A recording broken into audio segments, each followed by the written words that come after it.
Well, it's been another 2 weeks. That means it's time for Vagabond Nerds. Welcome, nerds. Sean, how you doing? I'm doing good, brother. How you doing? So far, so good. As you can see, we are without adult supervision this fine Saturday morning, so the possibilities are endless. Things are gonna get crazy. Yes. Yeah. As crazy as we get. Yeah. And Ray, we feel for you, man. You know, Yeah. we're with you, dude. So that's all we'll say towards that for now. Yes. It has been a bad year. dude. It's been a really bad all year. year, and for like multiple people. So, yeah, that's been rough, dude. It's been a rough year. And Jansen, good morning, sir. How are you doing today? Hey guys, what's up? Doing well, man. Yeah. Well, that's all right. We love hearing your sweet, sexy, dulcet tones. Yes, we do. All right. I was thinking about how dulcet your tones are. Yeah. Anyway. So Leave my tones out of this. we need all the help we can get. Have you seen us? Yeah, precisely. Yeah. Anyway, we don't want Kat to get jealous, I suppose. That being said, She's got nothing to be jealous about. hey, she has competition whether you like it or not. All right, I'm bowing out of that one. If Jason's stepping up, dude, I'm bowing out. So I think we should start with some news. I think the big thing that's happened is the cancel. Obviously, we lost Luke Cage and Iron Fist by our last episode, but now we lost Daredevil. Yeah, and I mean, I know a lot of people were. I got to do this. Lukewarm about losing Iron Fist, right? Not so much about Luke Cage. I was kind of surprised by that. But personally, I was surprised by both of those. I really didn't expect to see that. I didn't see that coming. But now losing Daredevil, well, not losing, but canceling Daredevil. Do you think this is a result of what? Disney's starting their own streaming service? Correct. Do they already have it live? No, it won't be live until next year. Okay. Now, I think that's exactly what this is. I think Netflix is basically cutting ties, and that has to be what they're doing. That's the only thing that makes sense. It could be. Now, that being said, I will say this. How many Netflix shows have gone more than 2 or 3 seasons? Well, I don't think a lot of them were engineered to go that long. But we're talking about but we're talking about Marvel. Because Correct. I mean, Marvel has staying powers. I mean, if anything, the last decade has taught us. Right. Is Marvel's got a lot to offer. It does. And so I don't know. It just seems so strange to have them, just cancel this for no reason. I don't know. It's really, really weird. Well, Netflix is weird, right? Because there's no way, at least that I'm aware of, for the public to know what the ratings are.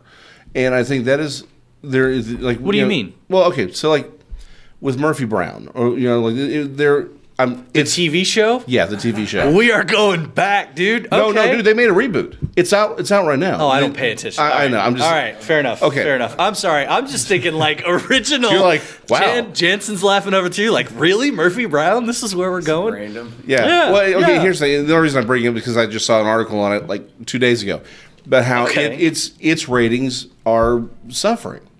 What network brought Murphy Brown back? Where did this come from? I couldn't honestly tell you. Okay, it's regular over-the-air television. Okay. Right. Okay. So like when they did the original reboot of Roseanne, it was a ratings hit. Sure it was. Yeah, it was until she went and screwed that up. But it's like we get these stories about the ratings, right? Because they're not public, but people know what the ratings are. There's a way to see them objectively. Yeah, there's a rating. The public has what is it? It's the Nielsen. The Nielsen ratings. So they can actually, Jensen, you've had experience. with that too, the right? Nielsen and the Arbitron. So basically, those are like, well, what they used to be back in the day is they were like pretty much like diaries, so to speak. Yeah. Like a person would randomly call people, ask if they'd want to participate, and then that person would just kind of keep tabs of what they would watch and listen throughout the day. It's like a food journal, but it's a TV journal. Exactly. And they the problem is most people are a little lazy when they do that kind of stuff. No. And so they go, all right, for instance, let's do radio. People who consistently watch TV day in and day out are lazy. Right. What? So let's say you're watching your favorite show, right in. but commercial comes up. What are you going to do? You're going to flip the channel, and then you're going to watch something else. So they're not go back. Yeah, they're not recording. Yeah, but then and then what do you write down? Well, I watched that. You're not going to write down what you actually because every single thing what you've liked, what you focused on was this one show. But when the Wendy's commercial for "Where's the Beef" came on, you turned it over to Golden Girls and came back. Exactly. Gotcha. So they're real. The ratings are skewed as all hell. But now they have, and again, it's been a few years since I worked for CBS, but when I was there last, they had what's called the People Meter, and it actually picks up on the radio waves, and it actually can tell within a certain amount of accuracy what you actually are listening and stuff like that. So the man is watching us. Oh, yeah. Always. Listen, I shouldn't have. All right, we're not going down that rabbit hole. No, but my point being, Netflix does not have that same... Yeah, they're not there. At least they've not publicly announced that they have the same way of doing it, which is why they have come out with this BS about they said for Luke Cage, which was it wasn't getting enough social media buzz for season 2. That's what I said, and it's like that was some BS. Yeah, and I don't. I didn't like the way they ended the last season of Luke Cage. I didn't like where it was going to go because I don't know. I didn't think it was. I was interested to see it come back from that, and the fact that they canceled it there kind of just leaves it open. That's a bummer. But here's. Yeah. I agree. That was a bummer. I love the ending because of what it would have set up. But I get you. Yeah. And agreed. It was for me. It was the ending was okay. Wasn't exactly, and I'm more or less not happy that it's ending there because they're not going to pick it up again. Right. I hope that Disney or Marvel, wherever they go with those items, I mean, can they take those characters to another spot, or are those characters and those actors proprietary to Netflix? Like, are they under their control or what? I don't know. I don't think the contracts were the contracts never made public. But I think again it depends on the relationship that they had with them. I don't think. I mean, clearly Netflix doesn't own them. Right? No, in the same way that Fox or Sony does. It's a partnership. They said, okay, we're licensing this content to play it. So. Well, but that's what I'm saying. Is I don't even know that they were necessarily licensed in so much as it was a Marvel property that was being produced on Netflix. So whatever that arrangement Isn't that what licensing is? Yeah, fair enough. We're splitting hairs. Okay, we're splitting hairs at this point. But I guess the difference would be Marvel going to Netflix to make a film or a show, and Marvel retaining the rights versus licensing like they did with Fox, right? Right. No, Fox actually, I know they purchased the licensing rights. So that's the difference. Yeah. So, but again, at this point, the only news that we have is that Daredevil has also been canceled. From Netflix. I haven't finished the second season of Iron Fist yet. Yeah. I'm only a few episodes in, but look, it's neither fine. have I. It's fine. Okay, yeah. So, and that means I also haven't started the third season of Daredevil yet. I started Daredevil, but I'm only like 3 episodes into it. So yeah. We'll be starting it at some point soon, I'm sure. But I'm disappointed like that. So they still have Jessica Jones. And the Punisher. And the Punisher. In theory, they still have Jessica Jones and the Punisher, which Punisher was strong. I think that was a really strong one that they had.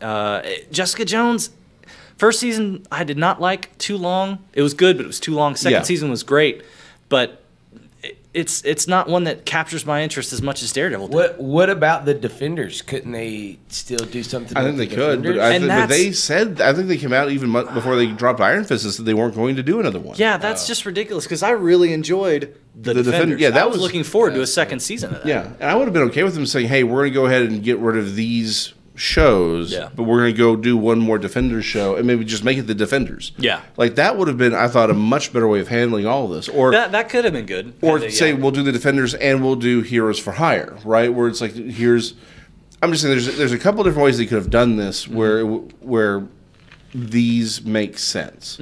Or they're going to do a Defenders, then they're going to do a Heroes for Hire and just combine a bunch of the characters so the focus is different. Yeah.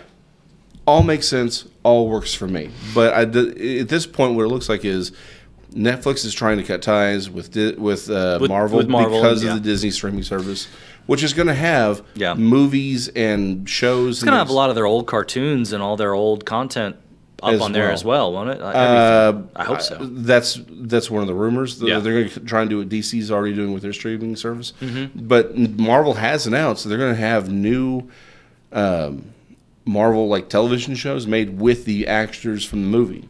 And so they're going to have a something they've been talking about, something with Loki and something with Black Widow. See, my wife and I were talking about this last night. This seems to be where, I mean, Netflix kind of pioneered a lot of this, and it seems that that's where a lot of these, that's where we're going. We're heading to the streaming app. You're heading to the company that owns the rights to its own thing, and we broadcast on our channels and we stream on our channels, and this is what you watch. Yeah. To the point where, you know, I mean, cable's still, I don't think cable's ever going to disappear completely. It's going to exist in some form or another. Right. But they're going to have to be, they're going to have to at some point say, you know, pay for what you want. You know, pay for a la carte channels. Right, exactly. Because like, there's so many channels I get on like the dish where I'm like, nobody wants. It's like I want to watch. It's like really these are the only shows I want to watch, and the rest I don't care about. Yeah, yeah. And I would have to buy, you know, but that's, I mean, that's the whole point. Is the advertising in cable is how they pay for everything. Of course, you know, advertising is how you pay for everything. Advertising is how you pay for everything. Which is why Netflix has never really made sense to me to a certain point. Well, but that's the point. They had a really good following through the mail that they started, and then after they started an online streaming service, right? They were like, okay, hey, now we can move to this online offering. People just said, hell yeah, I'll watch it. I'll pay to watch commercial free. So you're paying the advertising. You're paying that bill. But even then, Netflix is doing some of their own advertising now where, you know, normally we'll turn on a show and start, you know, a 30-minute or a 22-minute TV show, let's, you know, like New Girl or something. Right. And the first, you know, 30 seconds there's a Netflix ad for one of Netflix's shows. Like, hey, this is coming, and you'll go watch that too. I mean, and that generates revenue for them somehow. I mean, I don't know how it works, but it works. So it's working. It's working so far. Well, it's because they have that subscription base. You know, if you look at like the owner of Costco, one of the things that he said is they don't make their money is through people paying for their membership. It's not through what the they stores. Sell. It's the people that pay their membership every year. So you know, that's, maybe I just couldn't imagine them making enough money off of that subscription to do all the things that they're doing. It's working. But whatever it's doing, it's working. Yeah, if they're doing it, they're doing it. Who am I to say anything about it? But the thing is, we're nobody. We're nobody. We're absolutely nobody to say anything about that yet. But what I will say is, it does allow for them to take chances, and I think with their shows that people aren't necessarily willing to take, which I think is kind of what you wanted to talk about, which with the Hollywood endings. So there is a interesting transition, by the way. Thank you. There is a pervasive issue plaguing our nation, and that is happy endings. Yes, I know. I like how you phrased that. Yes, and it is happy endings are writing. Happy endings are ruining America. Okay. So here's my thing, right? I'm going to point out. Right. So I'm going to go to a current, or not a current, but a recent one. So Suicide Squad. Okay. Most of us have all seen this, and in the end, the host of the witch of the Enchantress, right? She dies. Right.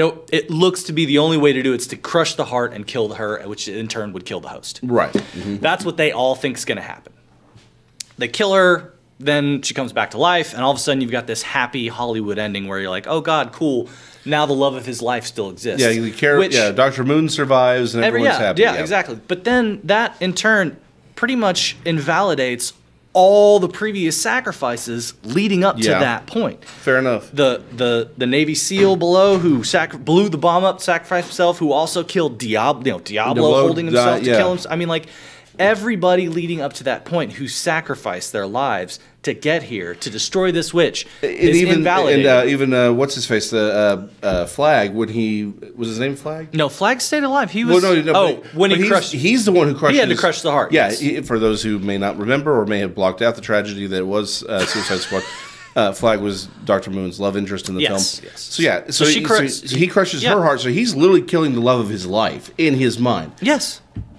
You're right. Sacrifice. To do that to save the world. The world. That's what the universe. That's what they had to do. So you take that and just go. You know what?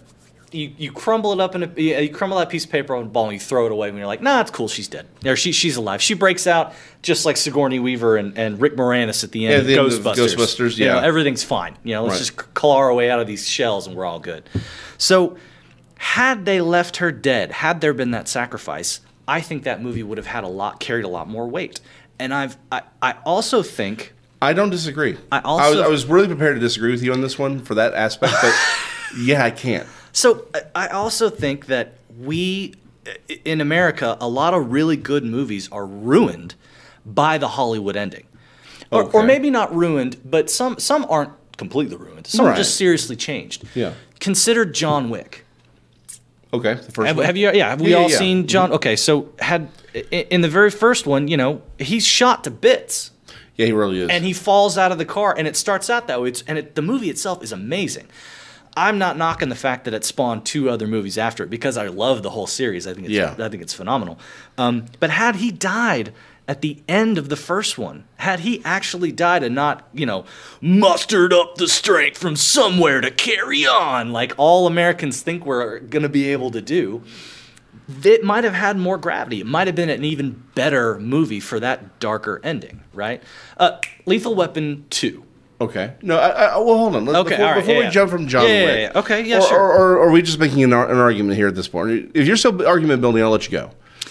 Well, I'm because I don't know that I necessarily agree with you on John Wick. In the second one. So let's continue the argument. Okay, right? Continue the argument. So I'd like to hear Lethal Weapon 2. All right. Original screenings of that had Riggs die. Really? The very first of that, but the first filming, the first completed showing of the movie had Martin Riggs dying in Danny Glover's arms, Murtaugh's arms, on the ship after, because really? I mean, well, yeah, dude, the dude shoots him like 7 times, and it's all through him, and he falls down dead. Think about that. People in real world die from a single gunshot wound to the upper shoulder because it hits an artery and they bleed out.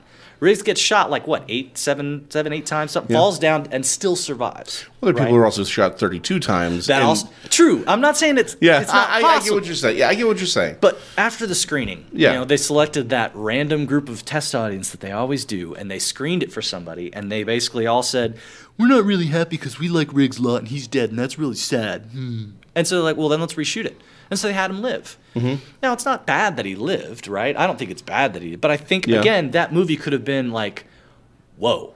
You know, it's when you go, oh, my God, the gravity of it, you know, the way it's final. You know, death is final, and I don't think we understand that. And I don't think we learn a lesson as much as we used to from older movies that had sadder endings. I'm gonna make the biggest argument I can possibly make. I was gonna build with a bunch of other ones. Yeah, continue. But this, Old Yeller.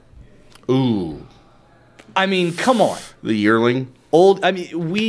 A bunch of us grew up with Old Yeller. Jansen, did you watch Old Yeller when you were a kid? Of course. Yeah. They had that movie on VHS at the library. You'd go in there, you'd check out that film, go home and watch it, and cry your eyes out as a kid.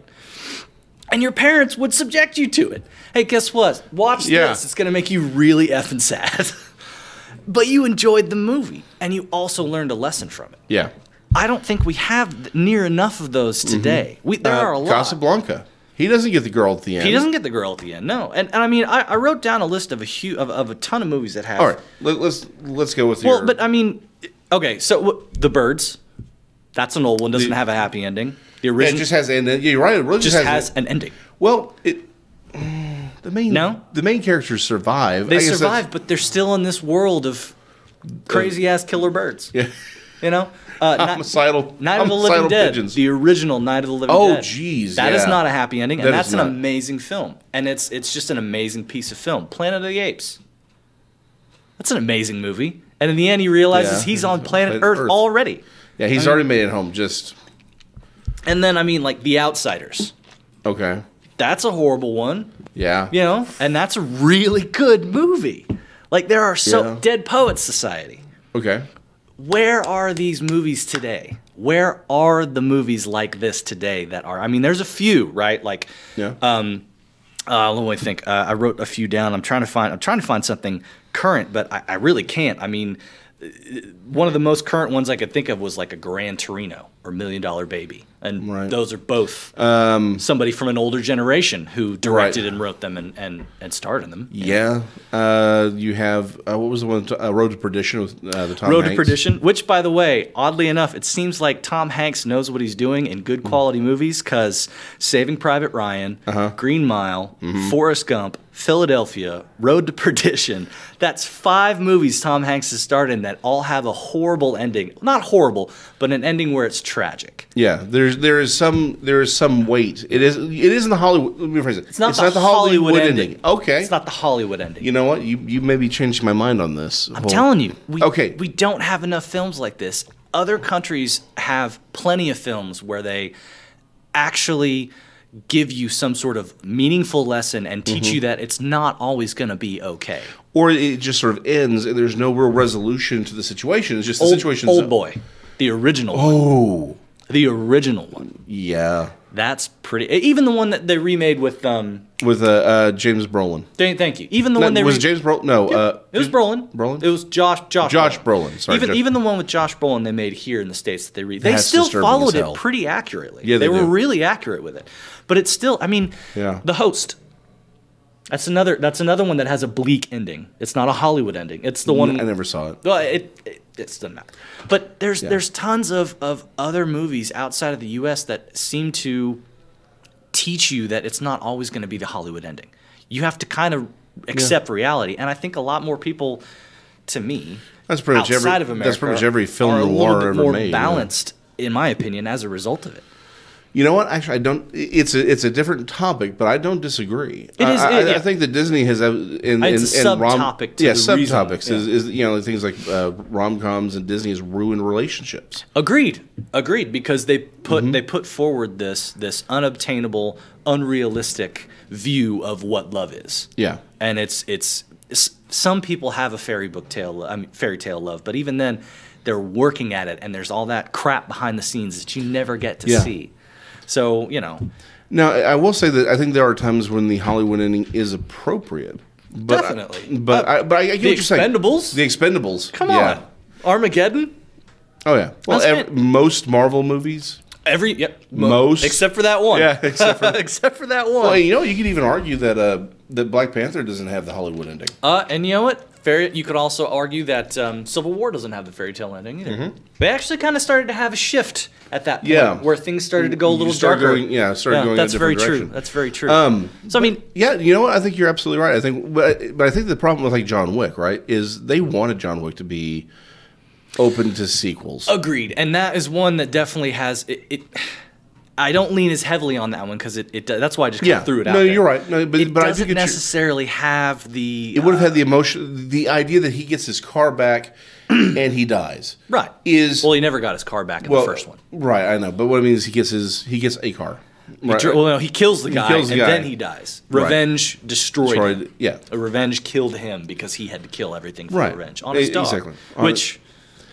Well, it's one. No, and I get what you're saying, right? He kills the guy in the car. He gets in the car, and then he dies. I mean, I can see that being a thing, and then having that being a really interesting ending. Although I think he wouldn't necessarily do that anymore because of what happened with 47 Samurai.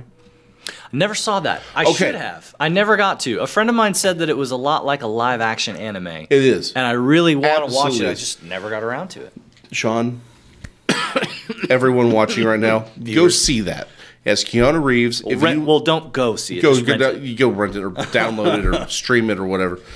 But if you like real good hardcore samurai movies, if you like anime, you will love this movie. It is very, very steeped in Japanese tradition. So I mean, if you really like those, I'm a huge fan. Samurai, it is absolutely worth watching. It is amazing. It is beautiful. It is very well done. Yeah.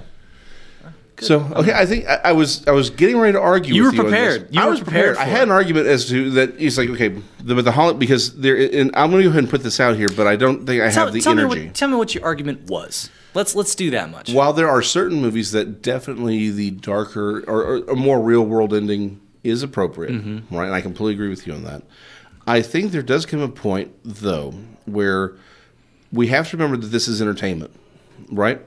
And from time to time, people need to escape from the horrors of reality. Well, then we should not have reality TV shows ever. Oh, reality TV. The Kardashians need to go away. Well, I would like to point out that reality television is not as scripted as any Marvel film. Yes. Oh, yeah. If anybody is curious to know a little bit about the behind the scenes of reality TV, There is a show called Adam Ruins Everything. Oh, I love Adam Ruins Everything. On True TV. He does a great little episode about reality TV. Go watch it. It's actually really funny. I love Adam Ruins Everything, although there are certain topics that from time to time I'm like, okay, you really sort of cherry-picked a few things to make a point. That's true. But he will call himself out on that, too, on any argument on is cherry-picking the pieces you need to make your argument. Yeah. You know. Which is true. I'm just saying sometimes it's a little more than that, but by and large, I really do love that show. Yeah, it's fantastic. Yeah. I love how he picks things. He'll take a topic, even one that I really appreciated more than anything, because I'm a proponent for it, is big game hunting as a conservation. As a conservation. Yeah, we just saw that the other day. That is the fact that he did that episode. I thought really spoke well to them and to him and to the show that they do, because that is actually I don't have the cash to go big game hunting. Who in does? Africa. Nobody. Ray might. Ray does. Ray does. How do you think he got that elephant table? Anyway. Shot himself. Yeah, Not bad. Well, no. He hired somebody shoot. Somebody. He stood behind somebody and said fire, and they shot the gun. Exactly. Gotcha. And of course, he did it over Skype. He had one of his robot monkey servants with the Skype. Was it one of those little full off-roader things on the post with the forward-facing camera with the face so it can drive around and watch what's going on? Yeah. So he was actually there when it was happening? Yeah. That's impressive. It is impressive. Good on you, Ray. Good on you. Anyway, but no, the importance of hunting, sport hunting, as an important aspect of conservation is a very controversial issue. And I love the fact that he was able to take that on and say, look, no, this is a very... this is really the things we need to be doing to genuinely preserve these animals. They actually select animals to hunt and kill for big game. Yeah. And select them, and I mean specifically, like, okay, this one has all these traits, it meets all these criteria. It's not a fruitful animal. It's not going to produce any good offspring. It's got problems. It's got whatever. It's kind of selected for extermination based on the poor characteristics of the nature of that animal. Exactly. They destroy it while leaving all the good ones around to try to build the gene pool. Right. Exactly. And that allows the big game hunter to hunt what they want to hunt, and then they take that money and dump it right back into conservationism, building the preserves, paying the people who live there to keep poachers off their land, and to save the animals themselves. And more importantly, that's how we do it here.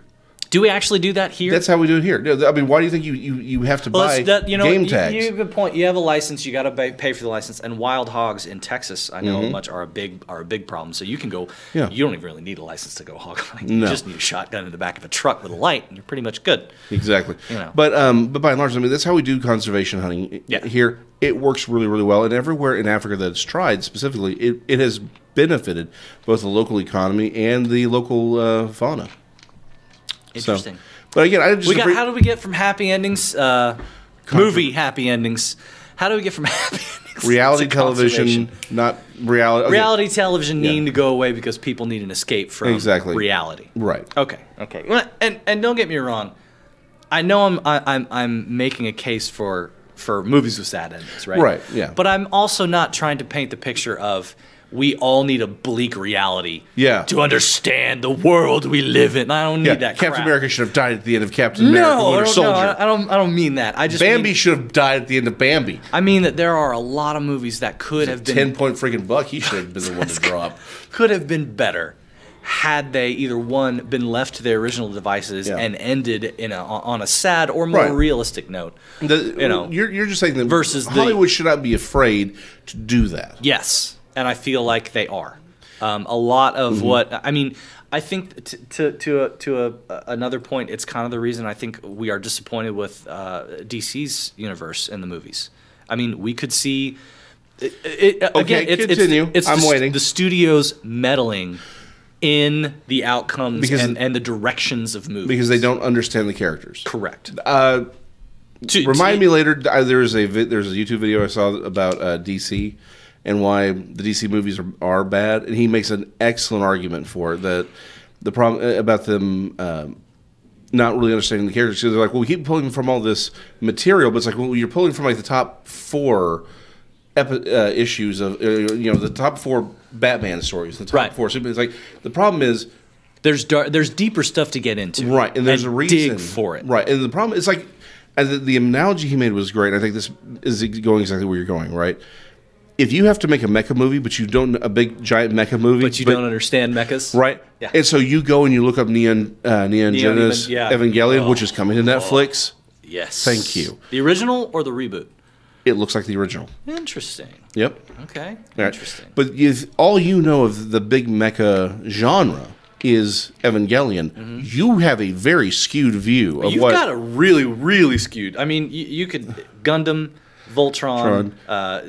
There's the Power Rangers, all the Power Rangers stuff. Macross. Yeah, the Robotech Macross, Robotech. It's the same. It's the same thing. It's the same thing. Yeah, but yeah, I mean, there's tons of other stuff out there. Transformers alone. Metzinger. Yes, yeah. Transformers was originally a Japanese creation that they just decided to market here in America. Yeah. Thank you, the toys we love. Yeah, thank you. Yeah. But yeah, that's what I'm saying. It's like you, in the same way, DC had this view of Batman. Like they're like, oh well, we looked at Batman Year One and The Dark Knight Returns, and it's that's like, what they did. And the Long Halloween. Let's go with this. Yes, let's go with this. Like, well, that's a very specific view of Batman. Yeah, yeah. You know, I'd love to see Batman versus Predator.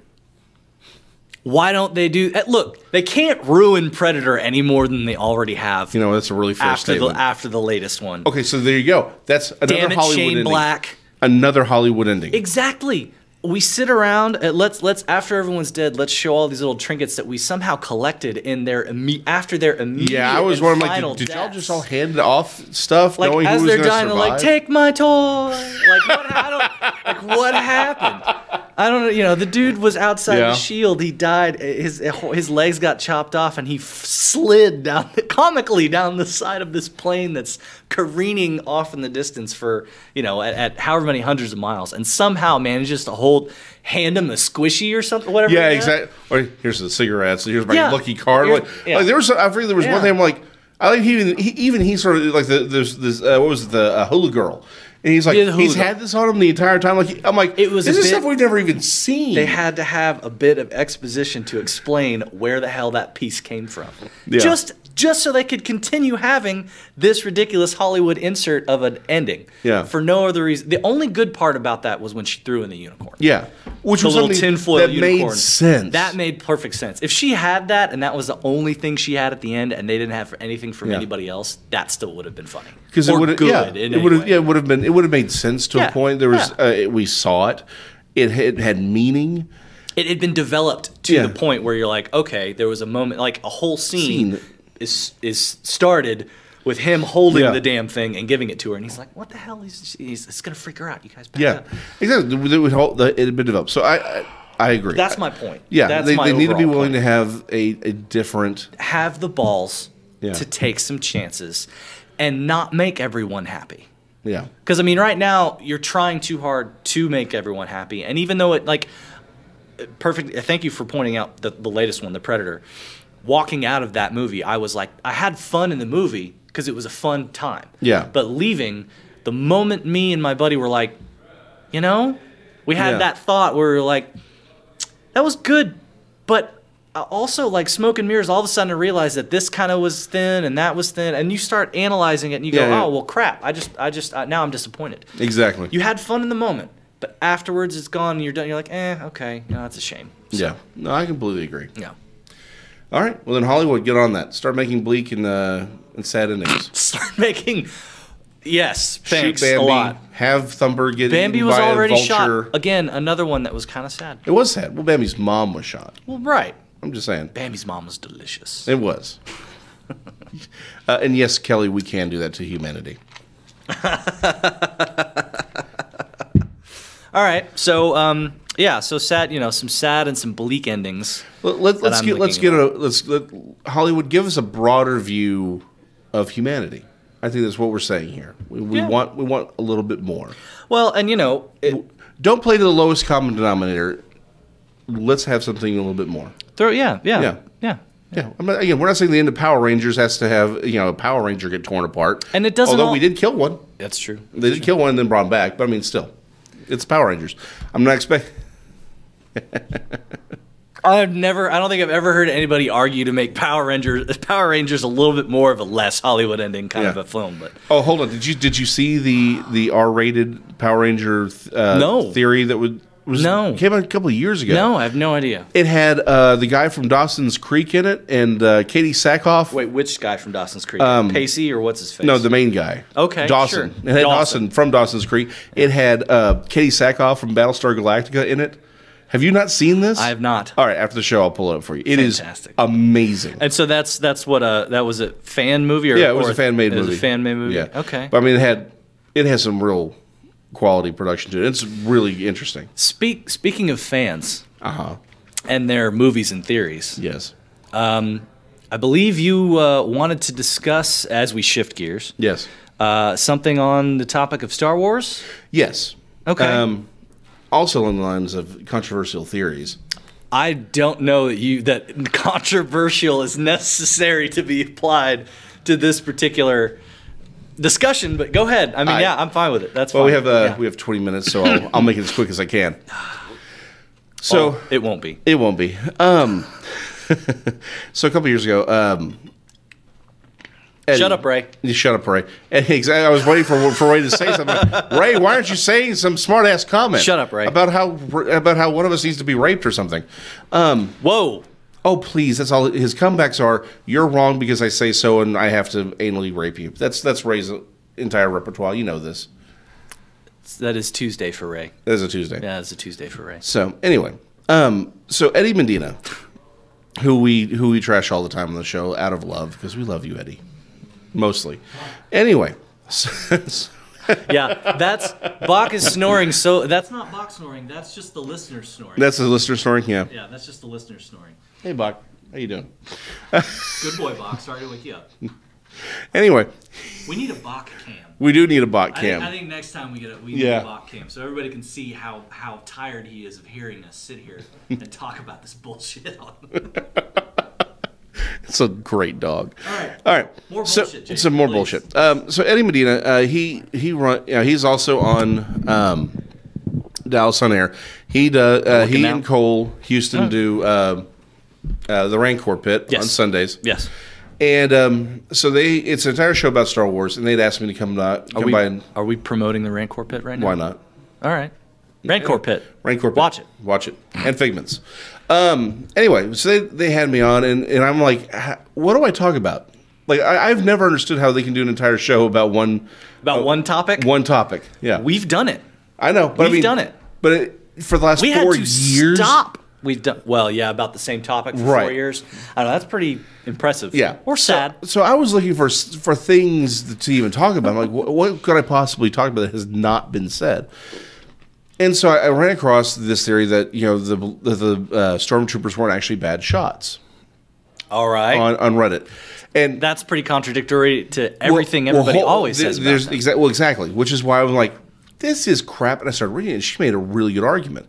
And I've included, and that got me thinking about a couple of things. I found a few holes in her theory, but I started thinking about it even more. Sorry, so let's establish a basis. What's her argument that they're not a bad shot? Her argument is because if you watch the original Star Wars, right? If you have the original Star Wars, the entire reason they're able to get off of the base, the Death Star, the first time is because Vader lets them off. True. Princess Leia even calls this out.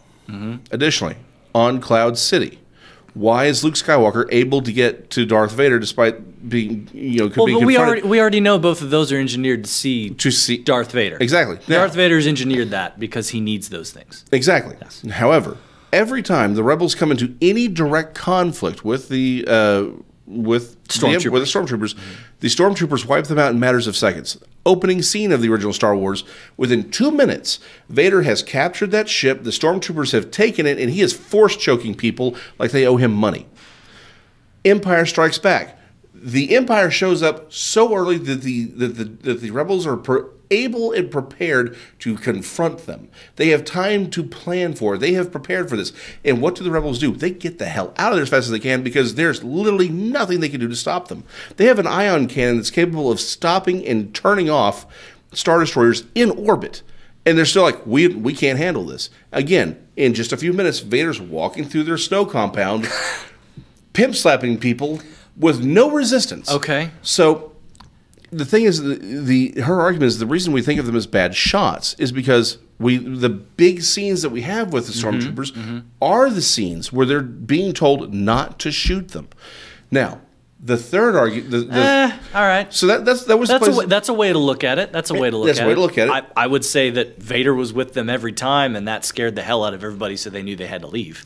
Exactly. Well, but still Vader being the common denominator under everything you've said so far. But in the first two, he's told them not to do. All right. I get that's their argument. Okay. So I was reading the argument, and it got me thinking about Vader. But that doesn't explain Vader not being able to knock out Luke Skywalker in the first one, right? Vader's knocking out X-wings left and right, and then he's going after Luke and his friends. Vader takes out all of Luke's buddies pretty quick. Are we sure he doesn't already know that this is Luke by saying the Force is strong with this one? Well, we know he doesn't know that it's Luke, but he's flying. He's like the Force is strong with this one, and then all of a sudden, Vader. Luke is in a trench where he can go left or right, but like a couple of feet. That's it. This is shooting fish in a barrel. Why does Vader need to take 12 minutes to push every button on that cockpit? Because otherwise Luke would be dead. Exactly. Vader's like, the Force is strong with this one. The then all movie of a sudden, has to continue. I mean, why didn't Obi-Wan just turn on his lightsaber, turn it upside down, and drop it so it slid all the way through the Death Star? I'm glad you've seen the first time. Yes. The first that time they ended up, and they're, oh my God, it's on deck 12. It's heading for the humanity. Yeah, exactly. Yeah. Why didn't that happen? There's a lot of questions like that. I'm just saying, all of a sudden, because George Lucas's script is riddled with holes. The entire thing is. So, all right. Hold on. So continue. So that got me thinking, like, why does he all of a sudden have to push all these? But it got me thinking more and more and more about the nature of Darth Vader. Okay. And and Anakin Skywalker, and then I started thinking about what we saw with Qui-Gon Jinn in A Phantom Menace, where he brings Anakin before the council. Right, he's like, finding Anakin was the will of the Force, and that got me thinking about that. Just that line. At no point did we ever question the Force doesn't have a will. If the Force, as described by Star Wars, it comes out of Eastern mysticism, right? Right. In the West, we are used to the Judeo-Christian concept of a God, where there is an omnipotent force that has a will, right, and a direction for people's lives. Right. The Eastern mysticism, the best analogy for the Force is yin and yang. Right. Right. There's equal, opposite, opposing forces that try to form balance. That perform balance. Again, it's a natural thing. The Force is actually a byproduct of all living creatures, right? Right. Which is why you can have bad guys and good guys, and the Force never interferes. It's just there. It's just there. It doesn't have a will. So how does the Force have a will for them to find Anakin? That got me thinking. Because many people make the argument that it was kismet, or this is part of the will of finding this or doing. It's a result of the balance, right? And so the will could be considered to be the Force is trying to establish the balance. Right. So but that means it's asserting its will over its exactly. balance. No, but that's the whole point. Is the Force is trying to make certain that Anakin Skywalker goes to balance the Force to balance the Force by killing all the Jedi. Exactly. And that's what got me thinking about it. That means what is Anakin Skywalker? He is a human tornado.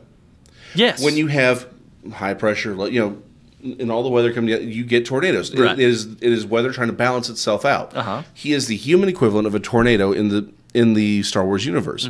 What that means is that the light and the dark side has become so incredibly imbalanced that the Force is the Force, to keep itself in stasis, creates him as this human tornado to destroy all the Jedi, and then at the end, his purpose is to destroy the Emperor, which is why he doesn't shoot Luke Skywalker, which is why all these things happen, is because on some instinctive level, Vader knows he can't kill Luke, he can't kill these people, because his real mission is to balance the Force, etc. So wouldn't the balance of the Force as it stands be it's been necked down to one Force wielder on either side, or only two? Because, I mean, let's face it, the Jedi Council, the Jedi were completely overbalanced. The light side of the Force issue, if you will, was completely overbalanced with the amount of Jedis there's only ever been, there's only usually one Sith Lord and one Master, or one Master and one apprentice. I'm going to go one step further. I'll give you, there might be multiple Masters out there, but they only ever have one apprentice, and they're not as numerous. You don't have 10,000 Sith running around at the same time as you have with the Jedi. There's not a Sith, despite the online video games of, the Jedi Knights of the Old Republic, there's not a Sith temple where they're training, Well, not by the time we get to A New Hope. I mean, that's, right, where everybody's hanging out, and they're like, you gonna get lunch yet? He's like, yeah, the lunch was really kind of, he's like, she don't like the cornbread either. Like, they're not hanging around, buddy it up, and they're like poisoning each other, because they just kill each other off, that's the whole point, because it's all about your rise to power. You rise to power, you kill your rival, agree. And then you take their position. Exactly, completely agree. But this is where I'm going to take it one step further. The light and the dark side, the Jedi are using the light side of the Force to power their magic, jumping abilities. Their magic. Yeah, well, that's what they're doing. They're Jedi magic. Yeah, they're Jedi magic. Okay. Space wizard stuff. Okay. And the dark side uses the dark side, yes. right? There are two sides they're tapping into. Now, so again, what's creating that imbalance? The light side, completely drained, because you have 10,000 Jedi running around, laser sorting everybody up. So you're thinking of it as a well. As a well, exactly. Okay. And again, life force is building it up, but the Jedi are now draining it constantly for 1,000 years. Okay. So what you have is an imbalance. You have this tiny light side and this big dark side. That's what creates the Force saying, okay, we need to rebalance this. We need to get rid of the Jedi. And then at the end, he gets rid of the big bad dark Force user. So basically, really, what you're saying is that the dark side of the Force is what caused Anakin to be born. In a manner of speaking. In a manner of speaking. It's the imbalance between the two is what caused him to be born. I understand that. Okay. You're saying the dark side of the Force is it gave the energy to... Yeah, to be born. So in order to rebalance out, because he wanted to replenish the light side as well. Right. Okay. Well, in the Darth Plagueis' book, they kind of imply that he sent out like a Force energy that impregnated, because Anakin's mom. Yeah, she said it was just an immaculate conception. Yeah, he implies that he did that, and so it's his idea that I was the Anakin is the result of my energies, pushed out into the world. Yeah. So again, he's pretty potent if he can get it from all. I mean, that's some serious. Yeah, from like 1,000 years prior. I mean, that's actually Darth Plagueis was Palpatine's master. Yes. Yeah. Oh, right. But do we know how old Palpatine was? I mean, really? By the way, is this old or new canon? Because it's I don't know. It's the book. Canon, I think it was. I think it's. I don't know. I don't know if that's canon or not. It's too. Well, I mean, because there's like so many different ones, but it was separate, either way. So I know the book. Either way, it's I mean, the point is it still stands. All right. So let's get to your point here, because you've been building this up a whole lot. Is there a caboose to this train of thought? In fact, there is. All right. We know from Yoda and Maz, from both Force wielders, very, very old. Gotcha. Yoda's over 800 years old. Maz is over 900 years old by the time we meet her. Okay. And we only meet about 30 years apart. Okay, so Maz is objectively older than Yoda. What we know is that the Sith were destroyed roughly 1,000 years before Phantom Menace, right? Mm-hmm. At that time, we know that the Galactic Republic then takes the Jedi, and the Jedi become the official military arm. Yeah. At that time. Yeah. What that means is the generation is one of two things. Hold on. I never saw them as a military arm. They were a council, but they were, I saw them as more or less ambassadors. And I understand that I understand they're badass samurai ambassadors and they can wield the Force. Space samurai. But ultimately, that's their role was to try to spread peace without war. Well, let's back this up. So I'm just saying, don't call them enforcers and military, because they weren't. Well, they tried their best to stay out of most of that. And actually, I believe Qui-Gon was admonished for his actions on Naboo. What he was told was he even says we can't fight a war for you. He was not admonished. All right, fair enough. Let's take a step back. Continue. Get to your point, because we haven't even started your argument yet. You've been talking for 10 minutes. You're not even talking about it yet. Well, we're arguing over whether or not they're warriors when they lightsaber people in half, and everyone's like, all right, whatever. Okay, so So again, 1,000 years ago, the Jedi defeat the Sith, and the Jedi become an official part of the Republic. Can we at least say that? Okay. The Senate funds them. The Senate gives them all the power and discretion that they need, and it becomes the official religion of the Jedi of the Republic. Everyone says, "Let the Force be with you." Now, there may be other religions. That's true. But the Galactic Republic, it pays them, gives them their own special laws. It's Catholicism. It's Catholicism, Middle Ages. Yeah. Okay. Now, what we know is one of two things. Either we also know we also know one more thing. The Jedi were going around the galaxy. Don't give me that. This is a complicated theory. They go around, obviously, and all the Force users, all that they can, in the Born Republic, are taken, and they're taken to the Jedi Temple to be trained to become Jedi. We know this. They've done that since the founding. Yoda's more likely. Not all Force users. Some are rogue. Some are rogue, but everyone who was found was tested again within the Republic. Again, Tatooine was not a part of the Republic; it was controlled by the Hutts. But by and large, if you were born within the Republic, which is most of the galaxy, and they would have tested you. You would have tested positive for the Force, wielding powers, and you get bussed up to Coruscant. Sorry to tell you this, Jimmy, but you're Force positive. You're Force positive. No! We're going to take you away from your parents now and force you to use this lightsaber. Yeah, well, but that's exactly what happens. I know. As infants, they're taken from their parents, and they join a religious cult of. I want to make a shirt now. Force positive. Force positive? Yeah. All right, that can be our next shirt. I have the Force. So, and everyone's like, oh, well, I've heard arguments like, well, the Jedi never stole the children. I'm sorry, you have a bunch of... Back on point here, sir. So, point being, that policy begins either after Maz is born, but before Yoda is born. Okay. And Yoda gets caught up into it. So we know what happens about that time. That means Yoda is trained by the people who defeat the Sith, right? Okay. Okay, stands to reason. Yep. He is raised by a group of people who are telling him that the Republic is the best thing in the universe. The way this system is that he comes into is the way it's supposed to be. And he, for the next 800 years, trains every single Jedi to believe that same thing. And we know this because we are told that Qui-Gon Jinn would have been on the council, except he kept butting heads with Yoda. And that's true. And we also know that Qui-Gon Jinn is the first Jedi to learn how to escape death and do the whole Force Ghost thing.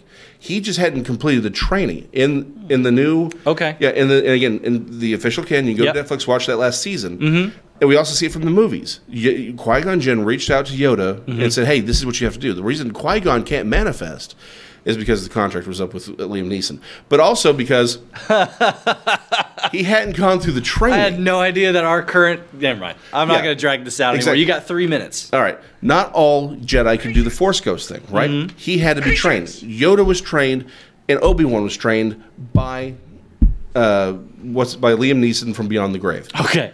So here's the thing, which means Liam Neeson from Beyond the Grave.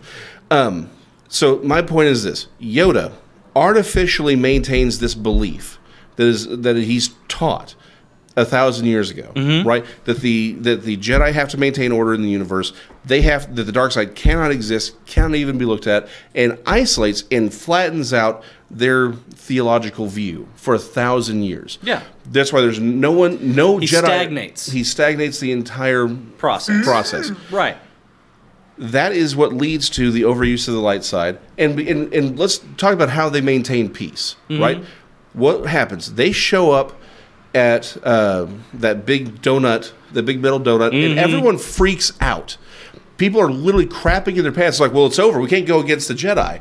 Amidala even calls in and says, well, you know that it's over. The Jedi are there. Why? This was a negotiation. If it was a negotiation, they would have been like, they just showed up. We're going to give them coffee. Because everybody's always terrified of somebody with magic powers. And you yourself have no magic powers. But what that also means is, what do we see in episode 2? They cut off some dude's arm in a bar, and they're like, Jedi business, and everyone's like, well, okay then. Then for 1,000 years... Absolute power corrupts, absolutely. Exactly. For 1,000 years, the Jedi ran around enforcing peace by saying, the senator doesn't like what you're doing, you're going to stop it right now. I love the sounds. That's great. Exactly. We're still your sounds, Eddie. Yeah. So literally what we have is Yoda in this belief system that he was raised with, and that he enforces. Because what do we see him doing? Training the younglings. Every Jedi looks at him as their father. So ultimately, what you're getting at is that the whole reason we have the giant imbalance in the Force is because of Yoda. Is because of Yoda's training, because he isolates and stagnates the viewpoints of the Jedi. You know what? You're not necessarily wrong, because I think Yoda might have even admitted this to himself in, Return of the Jedi, or Empire Strikes Back, whichever, right? But before, because I can't remember where he died, but before he lays down and goes to sleep, he's been teaching. He only teaches Luke so much, and then he's like, my time is done. It's time for you to find your own way. Yeah. And maybe that was his repentance. And in his admission, same thing we see with in the new one. All right. Yeah. Same thing. A sound theory, an interesting theory. Here's why you fail. That's right. This is why you have failed, Jason, because you took 15 minutes to set up a 2-second point. Okay. Well, if you'd like to learn more of that, also why Stormtrooper armor is actually very useful. And the lightsabers aren't hot. It makes fantastic dinnerware. That white, does. Is so beautiful. It does. And that plastic is dishwasher safe. It Not is. just top rack. You can put that in the bottom rack. You know what? A lot of people don't know that. I had that problem with some sports bottles the other day. All right, so we have today 4 questions, ladies and gentlemen. The 4 questions have returned. So we are going to we're going to do a quick 2 minutes. Jansen, do you have a 2-minute timer you can throw up on the board for us? Yeah. Perfect. Excellent. And then you, sir, will be posed with 4 questions. Now, for those of you who don't know how this works, 4 random questions are asked. There's not necessarily a wrong answer, except for when Jason's answering, and exactly. we see what comes of it. So these are what comes of it. So all right, Jansen, let me know when the clock is ready. Okay, and go. All right, so Jason. Yes. A burger restaurant closed down for cleaning earlier this week after a Snapchat video appeared to show the employees cooking a rat on the grill. This begs the question: how much longer until Demolition Man becomes our reality? Oh, it already is. Interesting. Okay, interesting, if true. All right, question 2. Continue. Paris Hilton recently revealed why she called off her engagement. Mm-hmm. Who cares? I don't. Okay, fair enough. All right, this is a good one. Okay. Question number 3. A Florida woman was arrested earlier this week for pulling a knife on a man who complained about her farting loudly in front of him while waiting in line at a Dollar General. Spit take. I really tried hard on that one. Booking photos of this woman appear to reveal 2 teardrops under her right eye. This begs the question: should he have known better? Yes. All right, and finally, question number 4. What do you call a group of cats? I didn't realize there was ever more than one cat in any situation. Hold on. A clade. Close. It's a clouder. A clouder. 3 out of 4. Not bad, sir. And what's the time? 45 seconds. Nice job. Well Excellent. done, sir. Well done. All right. Well done. Well, Raymond, we miss you, but not entirely. However, for the rest of our nerds out there, if you'd like to, we can be found at vagabondnerds.com. You can find us on YouTube or join us on Facebook. Also, just look up Vagabond Nerds, and you can email us if you'd like, because we are lonely, at vagabondnerds@gmail.com. We will see y'all in 2 weeks, and we'll come up with some other really important things to bore you about. Thanks, everybody. See you later.